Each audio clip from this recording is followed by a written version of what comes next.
sitting down to your morning coffee, turning on your Hello people on the internet. Today I have a new plan with me video for the month of October.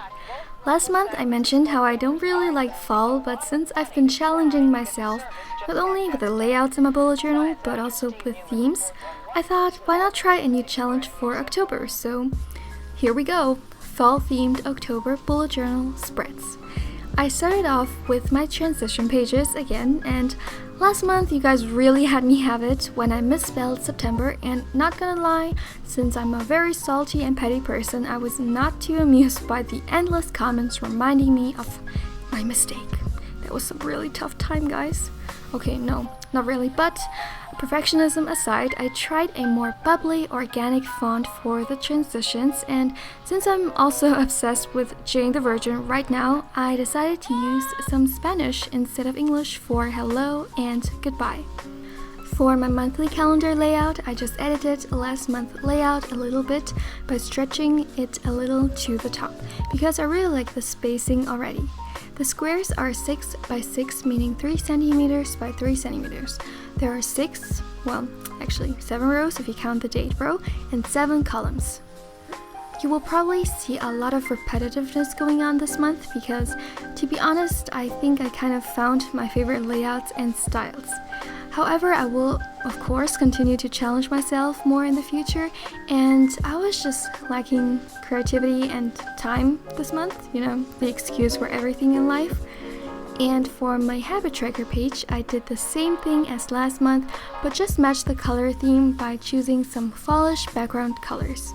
I feel like the difference between the glued-on trackers and the hand-drawn ones give the page more dynamic, if you know what I mean. The biggest difference from last month is my monthly study guide/log page.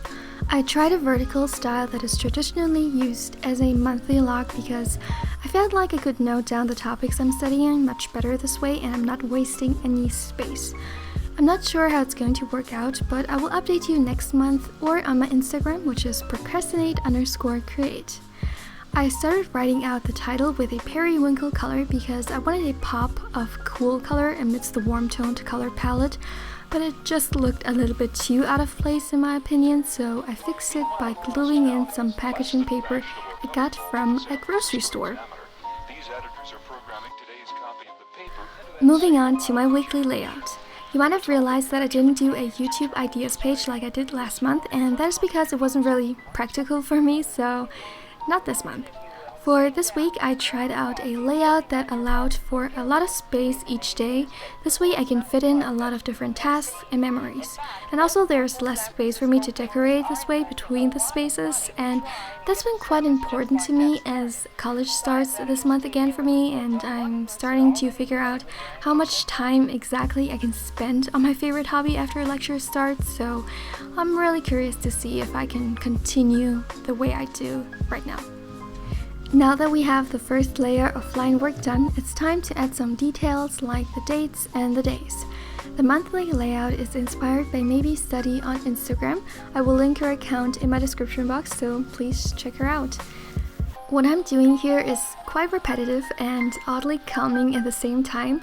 If you're new to bullet journaling and you're wondering why people don't just buy pre-made calendars and save their time, this is why, at least for me. It's this kind of mechanical work that really helps you to get into a productive mode. And of course, the fact that you can individualize it is unbeatable. After adding the dates, I'm also adding some shadows to my weekly layouts to add some dimension.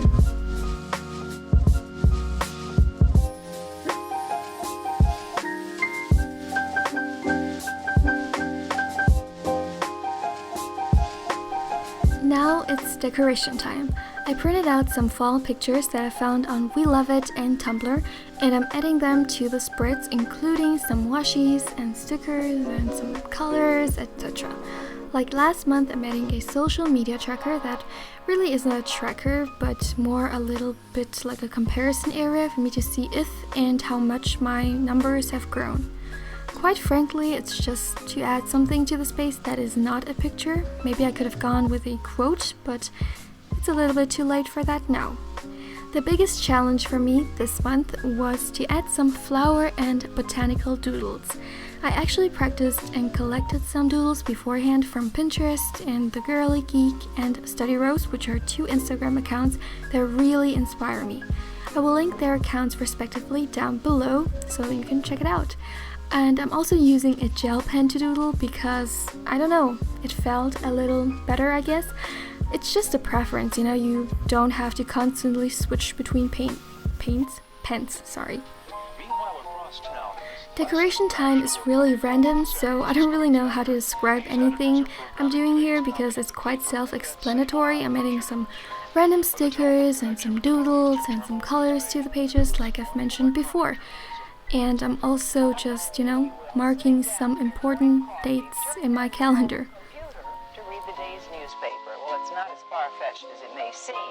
In fact, both local San Francisco papers are investing a lot of money to try and get a service just like that started. Science editor Steve Newman reports on one person already using. And that's it for this month Plan With Me. I really hope you guys enjoyed this video, and thank you so much for the overwhelming response to my last Plan With Me video. Before I go, I just wanted to do another self-promotion.